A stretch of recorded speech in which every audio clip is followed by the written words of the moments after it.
बोलायला लागला आहेस? पण नर्मदाची नजर त्या जादुई हिऱ्यांच्या चमचावर पडली. अरे, हा तर हिऱ्यांनी बनलेला आहे. कोण देऊन गेला आहे तुला हे? तुला आवडलं तर तू ठेवून घे आजी, पण मला ओरडू नकोस. सगळे गुण आहेत ना तुझ्यामध्ये. आपल्या गोड गोड गोष्टींमध्ये सगळ्यांना उलझवतोस आणि प्रत्येक वेळेस वाचून जातोस. पण आज नाही सोडणार मी तुला. चल घरी. एक दिवस निघून गेला होता आणि प्रधान नर्मदाच्या घरी राशन आणि ठेल्याचं सामान घेऊन येतो. हो आई, हे आहे सगळं सामान.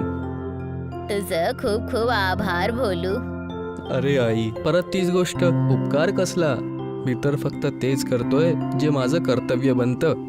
हाच तर चांगुलपणा आहे बाळा तुझ्यामध्ये. मी विचार करत होते की ही दाल मखनी विकून हळूहळू हे पैसे पण तुला परत देईल. तुम्ही नाही परत केलं तरी पण चालणार आणि मला पैसे परत करायचा विचार करू नका. तुम्ही फक्त ते करत राहा, बाकी सगळं मी बघून घेईल. अच्छा बाळा, ठीक आहे. नर्मदाने दाल मखनी बनवली आणि आपला ठेला सुरू केला.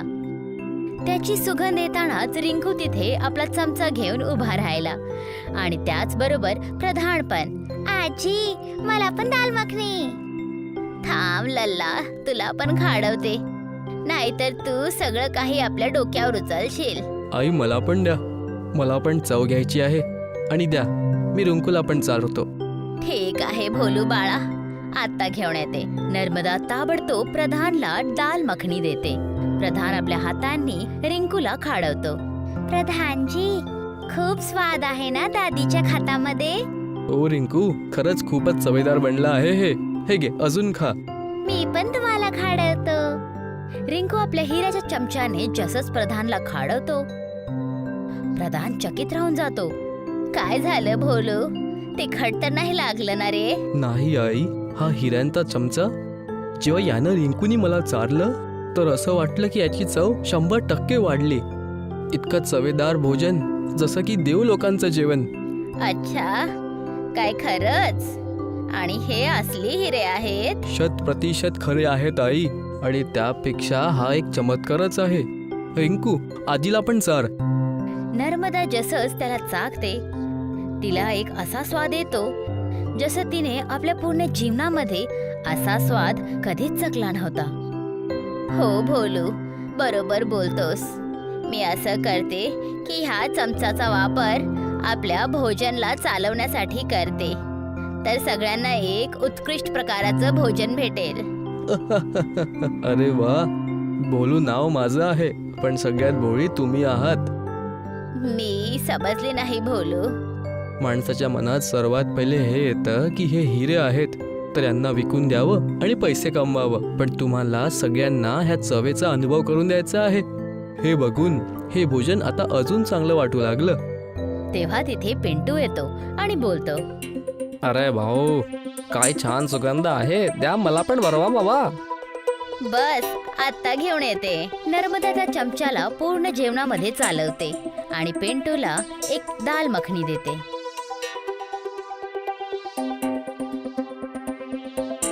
अरे वा आई, अशा प्रकारच्या चविष्ट जेवणाला तर दिव्यच म्हटलं जाऊ शकतं. मी कधी शहरात पण असं काही चाखलं नाही. खा बाळा, आणखीन खा. आज मी अजिबात पैसे नाही घेणार या दाल मखनीचे. निर्मला पण तिथे येते आणि विचारायला लागली. अगे नर्मदा, काय झालं? आणि हा कानेर कसला ग? ये बहीण, तू पण चाखून बघ दाल मखनी. खूप स्वादिष्ट बनलेली आहे. मी नाही खात. मी तर हे बघायला आले होते की तू काय नवीन प्रकरण चालू केलं आहेस. आणि तसं पण तुझ्याकडे एवढी सामग्री असेल कुठं ज्याने तू काही चांगलं बनवू शकशील? अरे आई, तुम्ही पण तर चव घेऊन बघा. तुमचा मुलगा जे शहरातून आणतो त्यापेक्षा चांगलाच आहे.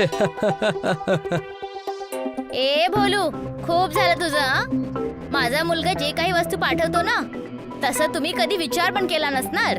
चाकून तर बघा, मग तुमची हे जे बोलणं निघतंय ना, ते थोडं गोड होऊन जाणार. अच्छा, जरा दे बरं बघूया. मोठे आले चांगलं जेवण बनवणारे. नर्मदा खूप आनंदाने त्याला चाखण्यासाठी दाल मखनी देते. जसंच निर्मला त्याला खाते तिचे डोळे मोठे मोठे होऊन जातात. अग नर्मदा, मला पण सांग की ग, तू कशी बनवलीस ही दाल मखनी? सांगते.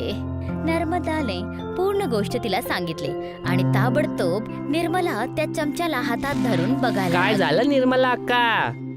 हा माझा चमचा आहे. मला तर वाटलं हे हरवलं. आता समजलं की हिने चोरली होती. बस पण करा तुम्ही आता. जेव्हापासनं आलात तेव्हापासनं फक्त खराब गोष्टी आणि मन नाही भरलं तर चोरीचा आरोप लावत आहात. ए प्रधान, तुला काय माहिती नाहीये? हिला विचार, हा चमचा तिला कुठून भेटला बरं? हा चमचा रिंकूला भेटला होता काल जेव्हा तो नदीच्या किनारी खेळायला गेला होता.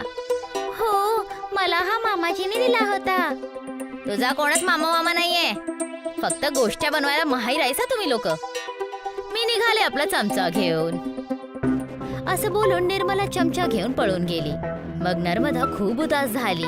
आजी, आजी, माझा चमचा. रडू नको रिंकू, मी तो चमचा परत घेऊन येणार नक्की. नाही भोलू, जाऊ दे.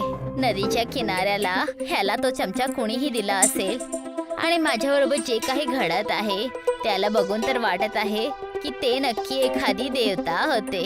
जर का त्यांनी तो चमचा स्वतःच रिंकूला दिला होता तर तो चमचा कुठंच नाही जाणार. तेव्हा निर्मलाची जोरदार आवाज आली.